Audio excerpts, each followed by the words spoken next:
23 अगस्त 2015 को सीमा चौहान नामक महिला ने सुसाइड कर ली और सुसाइड नोट पर लिखी कि मैं सीमा चौहान पत्नी हेमराज चौहान ग्राम मित्रोल की रहने वाली हूँ। मैं बयां करती हूँ, शुक्रवार दिन में रतन सिंह नामक युवक मेरे पास आया और मुझे अकेले देखकर जान से मारने की धमकी देकर मेरे साथ बलात्कार किया। मेरी पुलिस में सुनवाई नहीं हुई और मैं घुट घुट कर जी रही हूँ। मैंने अपने पति से बहुत प्यार किया था, आज भी करती हूँ। मैं अपने पति के लायक नहीं रही और ना ही मैं किसी को मुंह दिखाने के लायक रही। रतन सिंह ने मेरे साथ बहुत बुरा किया है और मुझे मरने के लिए मजबूर किया है। इसीलिए मैं अपनी जान दे रही हूँ। रतन के खिलाफ सख्त से सख्त कार्रवाई होनी चाहिए। रतन ही मेरी मौत का जिम्मेदार है।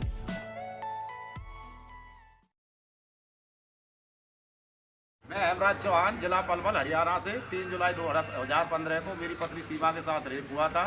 रेपिस्ट रतन सिंह सौरभ पूरन, गांव औरंगाबाद, और पुलिस ने कोई कार्रवाई नहीं की। 9 जुलाई को मेरी घरवाली सीमा ने एक सुसाइड नोट दिया लिखित में, उसमें सारे हालात लेके पुलिस का नाम लिखा और आरोपी रतन सिंह का भी लिखा।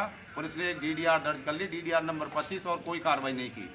मेरी पत्नी डिप्रेशन में आ गई और 23 अगस्त 2015 को सुसाइड कर लिया। और पुलिस ने आरोपी को बचाने के लिए, रेप केस को दबाने के लिए मुझे और मेरे पूरे परिवार पर दहेज का आधार बनाकर झूठा मुकदमा दर्ज कर हमें जेल में डाल दिया और हमें जेल में जाने के बाद सारे सबूत नष्ट कर दिए। लेकिन आज भी कुछ सबूत जिंदा हैं, जैसे कि सुसाइड नोट जिंदा है। आरोपी ने एक शपथ पत्र भी दिया था जिसमें उसने अपना जुर्म कबूल किया है। शपथ पत्र क्रमांक नंबर 14481 है, उसको भी छपा रखा है पलवल पुलिस ने।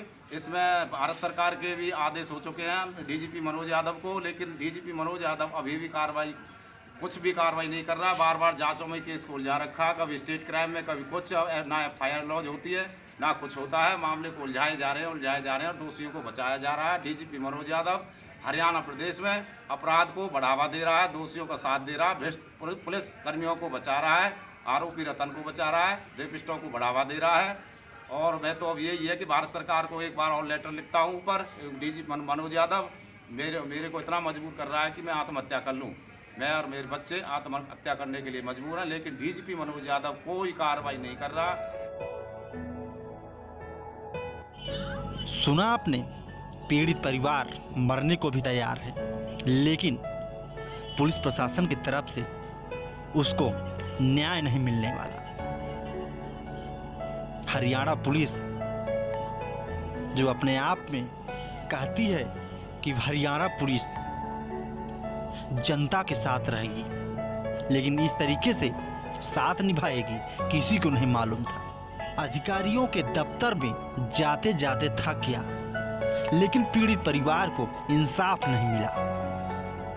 हरियाणा पुलिस कहती है कि हमसे बड़ा कोई नहीं, जहां कोई नहीं पहुंचता वहां पे हरियाणा पुलिस पहुंचती है। लेकिन जब पीड़ित परिवार प्रशासन के सामने पहुंचती है तो पुलिस भी इंसाफ दिलाने से मना कर देती है कि तुम जाओ, हम तो जिसका पैसा खाए हैं उसी का काम करेंगे। रतन सिंह नामक बलात्कारी क्षेत्र में इस कदर टहल रहा है जैसे वो कुछ किया ही नहीं।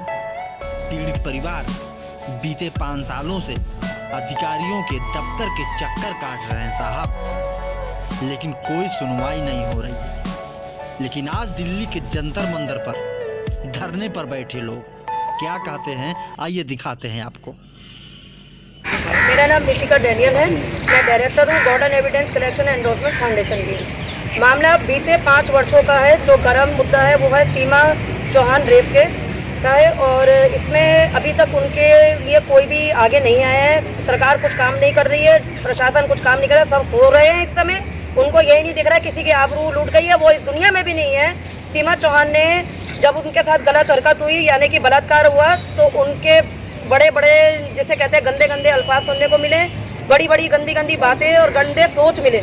हालांकि जब वो अपने हस्बैंड के साथ हरियाणा पुलिस के थाने में गई, वहाँ पर बातचीत करने के लिए गई, तो वहाँ पे उनको डराया धमकाया गया कि इसको कुछ नहीं है आप, और ना इनका मेडिकल भी चेकअप नहीं कराया। हालांकि उन्होंने बोला कि मेरा मेडिकल कराओ, तो मेडिकल भी नहीं कराया। पुलिस अधिकारियों ने चुपचाप करा दी बात कि नहीं कुछ नहीं है, आप जाओ यहाँ से, कुछ नहीं होगा, बाकी का हम देख लेंगे। उसके बाद इन्होंने क्या करा है कि आगे जब भी वो कभी जाते हैं आगे बात करने के लिए कि सर हमारे साथ ये हरकत करी है उसने, रतन सिंह आरोपी है इसके अंदर, जिन्होंने सीमा चौहान का रेप करा था।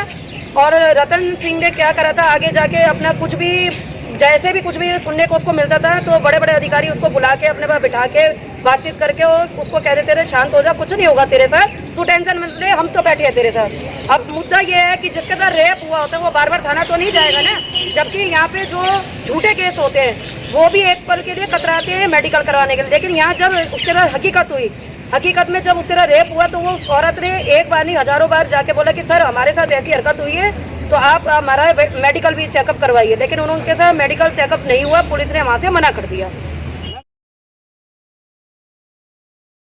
ये बता दे ना सरकार एक बार कि बेटी बचाओ बेटी पढ़ाओ, आपने निकाल तो दिया नारा, लेकिन उसमें कहाँ बची हुई है बेटियाँ, कहाँ महफूज है बच्चियाँ। आज से पुराने किस्से भी उठा के देखे अगर हम रेप केस के अंदर, तो अभी पुरानों का तो नंबर आता नहीं, नए उससे पहले चालू रहते। अभी नेता की बेटी की इज्जत उछली होती तो नेता क्या करता, ढिंडोरा पिट चुका होता ना अभी तक, वो ढिंडोरा आज तक हिंदुस्तान में बच रहा होता। लेकिन यहाँ सीमा चौहान जैसे रेप केस के अंदर 2015 में जो यहाँ पे मुद्दा उठाया है, जो गर्म हो चुका है इतना मामला, लेकिन उसकी सुनवाई क्यों नहीं है, किसने नहीं है? इसीलिए नहीं है कि वहाँ पर जो आरोपी था रतन सिंह, उसने चंद पैसों के लालच में बड़े बड़े अधिकारियों को अपना पैसा खिलाया, सिर्फ यही। लेकिन सच्चाई कभी छुपती नहीं है। तो क्या महिलाएं सुरक्षित नहीं है? बिल्कुल सुरक्षित रही है, किसी भी एंगल पे सुरक्षित नहीं है। मुझे ये दिखा दो ना कौन सी महिला ने आज केस बना के अपना जो है वहाँ पे दर्ज कराया और उसकी सुनवाई सुन रही है सरकार? क्या सुन रही है सरकार? मैडम यदि जब एफआईआर नहीं हुई थी तो आप कोर्ट चले जाते? सर कोर्ट में भी मामला डाल रखा है, सुप्रीम कोर्ट के लिए भी जाएंगे और आवाज उठाएंगे। लेकिन वहाँ पे जो है उन्होंने सबूत मिटाए हैं, लेकिन सबूत मिटाने से कुछ नहीं होता, कुछ चीजें अभी भी बाकी है जो उनके पास अभी भी मोटे मोटे तौर पे बाकी है। आला अधिकारियों के पास कई सारे यहाँ पे अपने गृह मंत्रालय में भी अपना एफआईआर नंबर भी जा चुका है और उनकी कंप्लेन भी जा चुकी है। यहाँ तक कि स्वाति मालीवाल के पास भी आए थे हेमराज जी, और अपना स्मृति ईरानी जी से भी बातचीत हुई है। स्मृति ईरानी जी का जो एक महिला होने के नाते मैं तो एक यही बहुत बड़ी बात कहूँगी, ये जो आरोपी है इनका पड़ोसी है, क्या है जाति दुश्मनी है क्या उनके बीच में? सर कोई जाति दुश्मनी नहीं है, वहीं के रहने वाला आरोपी है ये। अभी जो है आज़ाद घूम रहा है, इसके साथ के लोग भी आज़ाद घूम रहे हैं, सिर्फ इसीलिए आज़ाद घूम रहे हैं कि उनको पता है कि हमने तो पैसा खिला दिया, हमें तो कोई नहीं देख रहा है। लेकिन सबसे बड़ा विश्वास होता है भगवान। भगवान इस दुनिया में अभी भी टिका हुआ है, जहाँ पे भगवान मौजूद होता है वहाँ पे ऐसे जो अभी दरिंदे रह गए हैं ना, उनका इलाज होता है, चाहे देर से ही हो। सच्चाई कभी छुपती नहीं है। मैडम आपने स्मृति ईरानी की बात करी, तमाम ऐसी महिला सांसद हैं, चाहे मेनका गांधी हो, कोई वैसी बात होती है तो वो आवाज उठाती है, लेकिन जब रेप होता है तो शांत हो जाता है। हाँ बिल्कुल सही बात है, आपकी बात में दम है इसमें। जैसे अभी वोट का समय चल रहा है तो ये तो बड़े अच्छे तरीके से मतलब वोट मांगेंगे, कभी बच्चों के लिए नहीं सुनेंगे कि इसके साथ ऐसे हो गया तो मैं उसके लिए सामने आऊँ, या उस लेडीज के साथ ऐसे अपराध घट गया, जंगली अपराध हो गया, मैं वहाँ पे आऊँ, कुछ नहीं। हाँ नेता की बेटी के साथ बलात्कार होगा, सुसाइड होगा, ये सबसे पहले मिलेंगे, सबसे पहले खड़े होते हुए मिलेंगे और बहुत अच्छे तरीके से मिलेंगे, क्योंकि इन्हें पता है कि अपनी सीट का भी खतरा है। महिलाओं के लिए ये लोग कभी नहीं आती है आगे।